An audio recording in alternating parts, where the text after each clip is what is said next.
Die Amerikaner haben offensichtlich keine አሜሪካውያን ግልጽ የሆነ ስትራቴጂ የላቸውም። Und das Problem bei solchen Konflikten ist immer, እንዲህ አይነት ግጭቶች ሲያጋጥሙ ደግሞ ዋናው ችግር እንዴት እንደሚገቡበት ብቻ ሳይሆን እንዴት መልሰው እንደሚወጡበትም ማወቅ ጭምር ነው። 20 Jahre lang. ይህንን በከፍተኛ ስቃይ በአፍጋኒስታን ለ20 ዓመታት አይተናል። በኢራቅም ደግመነዋል። Ist, wie gesagt, zumindest unüberlegt und ich erkenne im Augenblick nicht, welche. ስለዚህ መላ ሁኔታ ቀደም ብዬ እንደገለጽኩት ቢያንስ ያልታሰበበት ነው። ኢራናውያን በከፍተኛ ብልሃት እየተደራደሩ ባሉበት ይልቁንም አሜሪካውያን ወደ ኢስላማባድ እንዲጓዙና ምንም ውጤት ሳይዙ እንዲመለሱ እያደረጉ በሚገኙበት በዚህ ወቅት አሜሪካውያን አሁን ምን አይነት ስትራቴጂ የመውጫ መንገድ እየመረጡ እንደሆነ ማየት አልቻልኩም። Da wird eine ganze Nation gedemütigt. አንድ ሙሉ ሀገር በኢራን መንግስት መሪዎች በተለይም የአብዮታዊ ዘብ በሚባሉት ውርደት እየደረሰበት ነው። ይህ የጀርመኑ ቻንስለር ፍሬድሪክ ሜርስ በአሜሪካ ላይ የሰነዘሩት ከፍተኛ የዲፕሎማሲ ቡጢ ነው። ቻንስለሩ በቁጭት እንደገለጹት የታላቋ ሀገር አሜሪካን ማለታቸው ነው። የታላቋ ሀገር ክብር በቴህራን ስልታዊ ብልጫ ስር የወደቀ ይመስላል። በሌላ በኩል ክሬምሊን የከተሙት የኢራን የውጭ ጉዳይ ሚኒስትር አባስ አራቺ ድምፃቸውን ከፍ አድርገው አንድ ነገር ሲናገሩ ተሰምተዋል። ዓለም አሁን የኢራንን እውነተኛ ኃይል ተገንዝበዋል ብለዋል። ሀገራቸው በእገዳ ከበባ ውስጥ ሆና ጽኑነቷን ለዓለም እንዳሳየች በኩራት ተናግረዋል። በሞስኮ ሰማይ ስር ይህ በእንዲህ እንዳለ በሁለቱ ባላንጣዎች መካከል ያለው ሁኔታ ጦርነትም ሰላምም የሌለበት ምስቅልቅል ሆኗል። አንዳቸውም ወደ ሙሉ ጦርነት መመለስ ባይፈልጉም የያዙትን የልዩነት መስመር ለመልቀቅ ግን አልፈቀዱም። በአንድ በኩል የኒውክሌር ጥያቄ፣ በሌላ በኩል የሆርሙዝ ወሽመጥ መዘጋት ዓለምን የነዳጅ ዋጋ ስጋት ውስጥ ጥሏታል። ክብርን ለማስጠበቅ የሚደረግ ግብግብና በከባው ጥላ ስር በሚደረግ ትንቅንቅ መካከል የአሜሪካና የኢራን ድርድር ወዴት ያመራል? አብረን እንቆይ።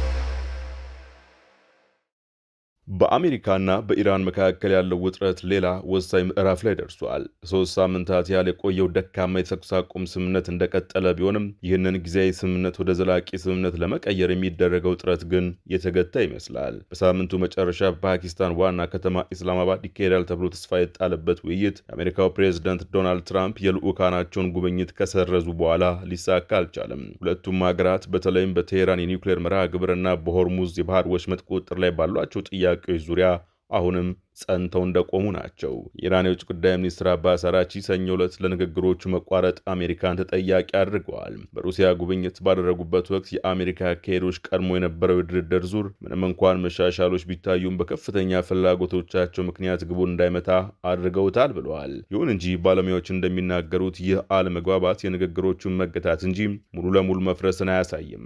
ለዚህም ዲፕሎማሲ ሁልጊዜም ቀጥተኛ እንዳልሆነና ብዙውን ጊዜም በመቀራረብ በእንቅፋቶችና በድብቅ ግንኙነቶች ታጀበ መሆኑን የሚያሳዩ በርካታ የታሪክ ምሳሌዎችን ይጠቅሳሉ። ታዲያ አሁን ንግግሮቹ ምን ደረጃ ላይ ይገኛሉ? ቀጣዩስ እርምጃ ምን ሊሆን ይችላል? የሚሉት ጥያቄዎች ምላሽ ያስፈልጋቸዋል። ትራምፕ ቅዳሜ ዕለት በፍሎሪዳ ለጋዜጠኞች እንደተናገሩት ዋና ዲፕሎማሲያዊ መልእክተኛቸው ስቲቭ ዊትኮፍ እና አማቻቸው ጃሬድ ኩሽነር ወደ ፓኪስታን ሊያደርጉት የነበረውን ጉዞ የሰረዙት ከኢራን የቀረበው በቂ ያልሆነ ሀሳብ ላይ ለመወያየት የሚጠይቀው የጉዞ ርቀትና ወጪ ከፍተኛ በመሆኑ ነው። በማግስቱ ትራምፕ እንደተናገሩት ከሆነ የካቲት 28 በአሜሪካና እስራኤል የቦምብ ጥቃት በኢራን ላይ የተጀመረውን ጦርነት ለማቆም ድርድር ማድረግ ከፈለጉ ኢራን በአካል ሳይሆን በስልክ ልታገኛቸው እንደምትችል ገልጸዋል። ሊያወሩን ከፈለጉ ወደኛ መምጣት ይችላሉ፣ ወይም ደግሞ ሊደውሉልን ይችላሉ። ታውቃላችሁ፣ ስልክ አለ፣ እኛ ጋር ጥሩና አስተማማኝ የሆኑ መስመሮች አሉ ሲሉ ትራምፕ ለፎክስ ኒውስ ተናግረዋል። አከሉ በስምምነት ውስጥ ምን መካተት እንዳለበት ያውቃሉ። ነገሩ በጣም ቀላል ነው። የኒውክሌር መሳሪያ ሊኖራቸው አይችልም። ይህ ካልሆነ ግን ለመገናኘት ምንም ምክንያት የለም። ኢራን ከአሜሪካ ጋር በሚደረጉ ንግግሮች ላይ ለመሳተፍ ያላትን ጥንቃቄ ቀደም ብላ አመልክታለች። በቴህራን የሚገኙ ባለስልጣናት እንደ ሆርሙዝ የባህር ወሽመጥ፣ የባህር ኃይል እገዳ ያሉ የአሜሪካ እርምጃዎች የተኩስ አቁም ስምምነቱን የሚጠሱና ትርጉም ላለው ውይይት እንቅፋት እንደሆኑ በመጥቀስ በአሁኑ ወቅት ቀጥተኛ ንግግሮች ትርጉም የለሽ መሆናቸውን ተናግረዋል። የኢራኑ ፕሬዝዳንት መስዑድ ፔዚሽኪያን ቅዳሜ ዕለት ከፓኪስታን ጠቅላይ ሚኒስትር ሻህባዝ ሻሪፍ ጋር በስልክ ባደረጉት ውይይት አገራቸው በዛቻ ወይም በእገዳ ስር ሆና በግዳጅ ድርድር ውስጥ እንደማትገባ አበክረው ገልጸዋል። ከመጋቢት ወር መጀመሪያ አንስቶ ኢራን ከጦርነቱ በፊት የዓለም አቀፉ የነዳጅና የተፈጥሮ ጋዝ አቅርቦት 1/5 የሚያልፍበትን የሆርሙዝ ወሽመጥን በዋናነት ዘግታለች። በሌላ በኩል ዋሽንግተን የተኩስ አቁም ስምምነቱ ሚያዝያ 8 እንደ አውሮፓውያን አቆጣጠር በጀመረበት ጥቂት ቀናት ውስጥ በኢራን ወደቦችና መርከቦች ላይ የባህር ኃይል እገዳ ጥላለች። ይህ ሁኔታ የዓለም አቀፉ ነዳጅ አቅርቦት ያመሰቃቀለ ሲሆን ለዋጋ መናር ምክንያት ሆኗል። በዓለም ዙሪያ የሚገኙ ሀገራትም አማራጭ አቅርቦቶችን ለመፈለግና ኢኮኖሚያቸውን ለማቆየት የቁጠባ እርምጃዎችን ለመተግበር ተገደዋል። ቀጥተኛ ግንኙነቱ ቢቋረጥም በተዘዋዋሪ መንገዶች የሚደረገው ዲፕሎማሲ ግን ቀጥሏል። የኢራኑ ፋርስ የዜና ወኪል እንደዘገበው ኢራን በኒውክሌር ጉዳዮችና በሆርሙዝ ወሽመጥ ላይ ያላትን አቋም ጨምሮ የማይታለፉ ቀይ መስመሮቿን የሚገልጹ ጽሑፍ መልእክቶችን በፓኪስታን አደራዳሪዎች በኩል ለአሜሪካ ልካለች። በተመሳሳይ ጊዜ አራቺ ባለፉት 3 ቀናት ውስጥ ፓኪስታንን፣ ኦማንንና ሩሲያን በመጎብኘት ከፍተኛ የሆነ ቀጠና የዲፕሎማሲያዊ እንቅስቃሴ ሲያደርጉ ቆይተዋል።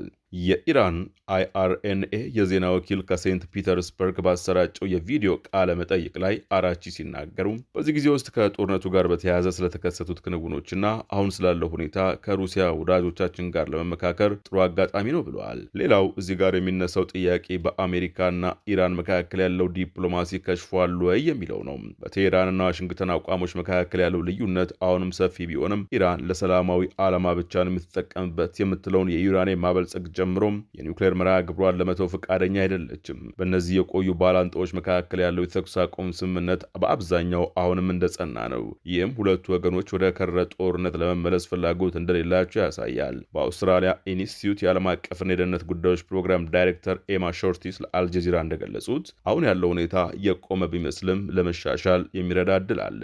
ትርጉም ያላቸው ዲፕሎማሲ ጥረቶች ለመገንባት ዓመታትን ይወስዳሉ ሲሉ ተናግረዋል።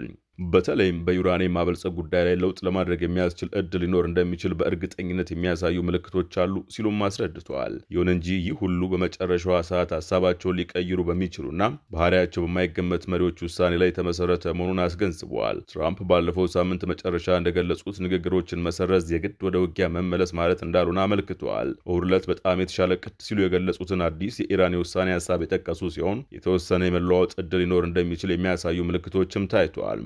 ሾርቲስ እንደተናገሩት ትራምፕ በሀገር ውስጥ ከፍተኛ ጫና እየደረሰባቸው ነው። ምክንያቱም ጦርነቱ በአሜሪካውያን ዘንድ በጣም ቅቡልነት የሌለው በመሆኑ ነው። የሆርሙዝ የባህር ወሽመጥ እንደተዘጋ ከቀጠለና በአሜሪካ የነዳጅ ዋጋ ላይ ተጽዕኖ እስካሳደረ ድረስ ጫናው እየጨመረ ሄዳል ባይ ናቸው። ምሁሩ ሮብ ጋይ ስፔንፎልድ የሾርትስን ሀሳብ በመጋራት ዲፕሎማሲው አልከሸፈም፣ ነገር ግን ለጊዜው በሁለቱ ወገኖች መካከል ካሉ ሊፈቱ የማይችሉ ልዩነቶች ጋር እየተጋጨ ነው ይላሉ። በኪንግስ ኮሌጅ ለንደን መምህር የሆኑት ጋይ ስፔንፎልድ ሲጨምሩም እዚህ ጋር የሚገርመው ነገር ቢኖር አንዳቸውም ወገን ወደ ጦርነት መመለስ አለመፈለጋቸው ነው። ማንም ሌላ ዙር ግጭት አይፈልግም። በኢራን በኩል ያለው ስሌት እስካሁን በደረሰባት ጉዳት የተቀረጸ መሆኑን ገልጸው ኢራን ብዙ ንብረቶቿ ወድመውባታል፣ ወታደራዊ ኃይሏ ማገገም እንደሚያስፈልገው ይሰማል፣ የተወሰነ የእረፍት ጊዜ ትፈልጋለች ይላሉ። በሌላ በኩል አሜሪካ በባህረ ሰላጤው አካባቢ ወደሚደረግ ውድ ዋጋ የሚያስከፍል ግጭት ለመመለስ አትፈልግም፣ ትጠነቀቅም አለች። ይህም በከፊል ኢራን በቀጠናውና በዓለም አቀፉ ኢኮኖሚ ላይ ዋጋ የማስከፈል አቅም ስላላት ነው። የኢራን የመከላከያ ስልት ሰርቷል። ኢራን የባህረ ሰላጤው ሀገራትን በመምታት በዓለም አቀፉ ኢኮኖሚና ፋይናንስ ላይ በቂ ምስቅልቅል መፍጠር ችላለች ሲሉ ገልጸው አሜሪካ ጦርነቱን ለመቀጠል ያላት ፍላጎት እንዲቀንስ አድርገዋል ብለዋል ምሁሩ እንደሚተነብዩት ከሆነ አሁን ሁኔታው ወደ ከፊል ዘላቂ ተኩስ አቁም ሊሸጋገር ይችላል። ይህም ደካማ ቢሆንም ከጊዜ ወደ ጊዜ እንደ መደበኛ ሁኔታ እየታየ የሚሄድ ነው። አንዳቸውም ወገን ሌላኛው የበላይነት እንዳለው አይሰማቸውም። ነገር ግን የሚገርመው ሁለቱም የበላይነቱ የኛ ነው ብሎ ያስባሉ። ስለዚህ ውጤቱ ይህ ሰላምም ጦርነትም የሌለበት መቆም ሆኗል። ይህ ሁኔታ ለረዥም ጊዜ ሊቀጥል እንደሚችልም ይገልጻሉ።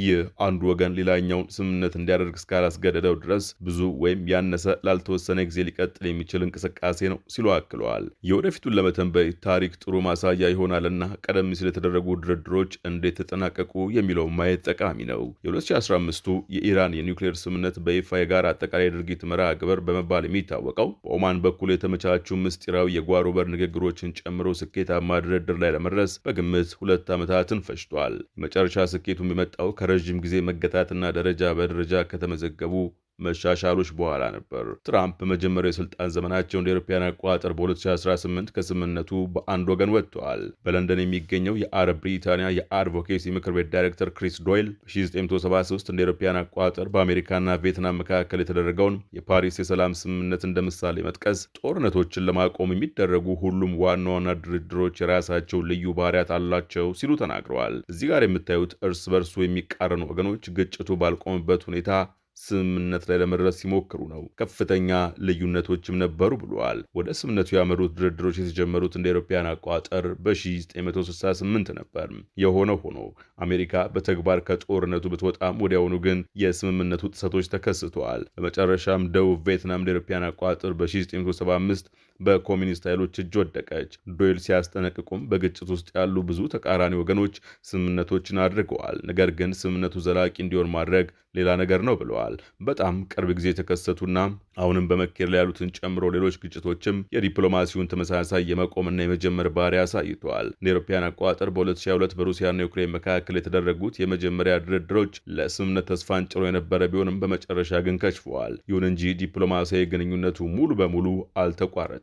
የጦር እስረኞችን መለዋወጥ፣ ሕጻናትን ወደ ሀገራቸው መመለስና የዩክሬንን የእህል ምርቶች በጥቁር ባህር በኩል እንዲላኩ መፍቀድን ጨምሮ ትናንሽ ስምምነቶች ተደርገዋል። እነዚህ ሁኔታዎች ማንኛውንም የተኩስ አቁም ሂደት የሚያደናቅፉ ከመሆኑም በላይ ሊታይ በሚችለው ቅርብ ጊዜ ውስጥ የሚደረገው የሰላም ድርድሮች ላይ ጥርጣሬን ይፈጥራሉ ብለዋል። በቨርጂኒያ ቴክ የፖለቲካ ሳይንቲስት የሆኑት ሮበርት ሆች ባለፈው አንድ ወር ውስጥ እንደተመለከትነው የግጭቱ ዓላማዎች እንዲሁም ለተኩስ አቁሙና ለሰላም ስምምነት የሚቀመጡ መስፈርቶች በየጊዜው እየተቀያየሩ ነው። ተመራማሪው ቀጥሏል። ድርድሮች ለመጀመር ግልጽ የሆነ አጀንዳ ያስፈልጋቸዋል። በሂደት ውስጥ የሚሳተፉ ወገኖች በሙሉ ደርስባቸው የሚችሉ ግቦች ይኑራቸውና ሌላኛው ወገንም ጉዳዮችን በቁም ነገር ለመወያየት ፈቃደኛ መሆኑን ማወቅ አለባቸው። እስካሁን ድረስ የኢራን ጥያቄዎች እስራኤል በሊባኖስ ላይ የምታደርገውን ጥቃት እንድታቆም የሚሉትን ይጨምራሉ። እስራኤል የድርድሩ አካል ስላልነበረች ንግግሮቹ ወደፊት ሊራመዱ አልቻሉም። ኢራን በተጨማሪም በግጭቱ ለደረሱ ጉዳቶችና ጥቅም ላይ ለዋሉ መሳሪያዎች ካሳ እንዲከፈላት ጠይቃለች። እንዲህ አይነቱ ጥያቄ ብዙውን ጊዜ በጦርነት አሸናፊ በሆኑ ወገኖች የሚቀርብ በመሆኑ ኢራን አሸንፋ አሜሪካ እጅ እንድትሰጥ ሳታስገድድ ይህ ጥያቄ ተቀባይነት የሌለው ነው። በሌላ በኩል የአሜሪካ በርካታ ጥያቄዎች የኢራንን የኒውክሌር መርሃ ግብር ሙሉ በሙሉ ማፍረስን ያካትታሉ።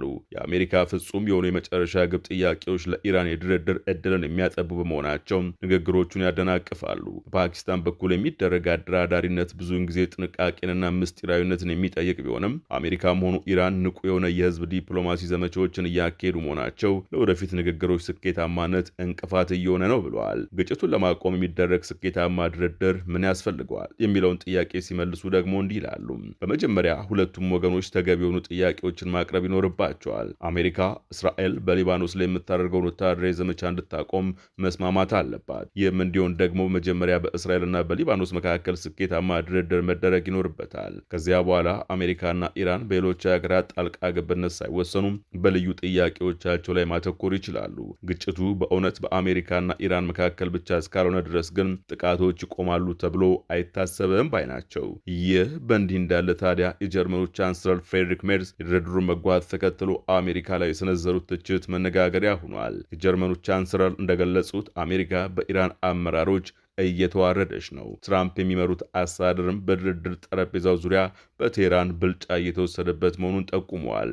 ይህን አሜሪካ ትዋርዳለች የሚለውን ብያኔ በሚያጠናክር መልኩ በሩሲያ ከቭላዲሚር ፑቲን ጋር የተገናኙት የኢራን የውጭ ጉዳይ ሚኒስትር አባስ አራቺን ዓለም አሁን ማን እንደሆነ አውቆናል ሲሉ ተደምጠዋል። የኢራን የውጭ ጉዳይ ሚኒስትር አባስ አራቺ ሰኞ ዕለት በሞስኮም ከቭላዲሚር ፑቲንና ከፍተኛ ስልጣን ካለው የሩሲያ ልዑክ ጋር የተገናኙ ሲሆን ዓላማቸውን በከፊል የእገዳውን አስከፊ ተጽዕኖዎች መቀነስ ነበር። እንደ መንግስት መገናኛ ብዙሃን ዘገባ ከሆነ ፑቲን ሩሲያ የኢራንን ጥቅም የሁሉንም የቀጠናውን ህዝቦች ጥቅም የሚያገለግልና ሰላም በተቻለ ፍጥነት እንዲረጋገጥ የሚያደርገውን ሁሉ ታደርጋለች ሲሉ ቃል ገብተዋል። አራቺ በኩላቸው ዓለም አሁን የኢራንን እውነተኛ ኃይል ተገንዝቧል ያሉ ሲሆን የኢራን እስላማዊ ሪፐብሊክ የተረጋጋ ጠንካራና ሀያል ስርዓት መሆኗ ግልጽ ሆኗል ብለዋል። በዋሽንግተንና በቴህራን መካከል ያለው ግንኙነት አሁንም በከፍተኛ የጥርጣሬ ደመና እንደተጋረደ ነው። በአንድ በኩል የክብርና የሀያልነት ንግግሮች፣ በሌላ በኩል ደግሞ ዓለምን እያመሰቃቀለ ያለው የምጣኔ ሀብት ከበባ፣ ዲፕሎማሲው በሁለት ስለታማ ቢላዎች መካከል እየተጓዘ ይገኛል። ኢራን ዓለም ኃይላችንን አውቋል እያለች ከሞስኮ ጋር ስትመክር፣ አሜሪካ ደግሞ በገዛ አጋሮቿ ሳይቀር ተዋርዳለች የሚል ትችት እየቀረበባት ነው። ሆኖም በዚህ ሁሉ ትዕይንት ውስጥ አንድ እውነት በግልጽ ይታያል። ሁለቱም ወገኖች የጦርነቱን አስከፊነት ያውቁታልና ዳግም ወደ እሳቱ ለመግባት አልደፈሩም። ነገር ግን አሁን ያለው ሰላምም ጦርነትም የሌለበት ሁኔታ እስከ መቼ ይዘልቃል? ታሪክ እንደሚያስተምረው በዲፕሎማሲ ጠረጴዛ ላይ የሚፈጠሩም ጥቃቅን ስንጥቆች እልባት ካላገኙ ነገ ወደማይጠፋ የጦርነት ሰደድ መለወጣቸው አይቀሬ ነው። የሆርሙዝ የባህር ወሽመጥ መዘጋት፣ በየአዳራሹ የሚሰሙት የቃላት ጦርነት፣ የዓለምን ቀጣይ ጣፋንታ በእጃቸው የያዙት መሪዎች የሚወስኑትን ቀጣይ እርምጃዎች ይጠብቃሉ። የዛሬው ጥንቅር በዚሁ ተጠናቀቀ። አዲስ ማለዳን ሰብስክራይብ ማድረግ አይዘንጉ። ጤና ይስጥልን።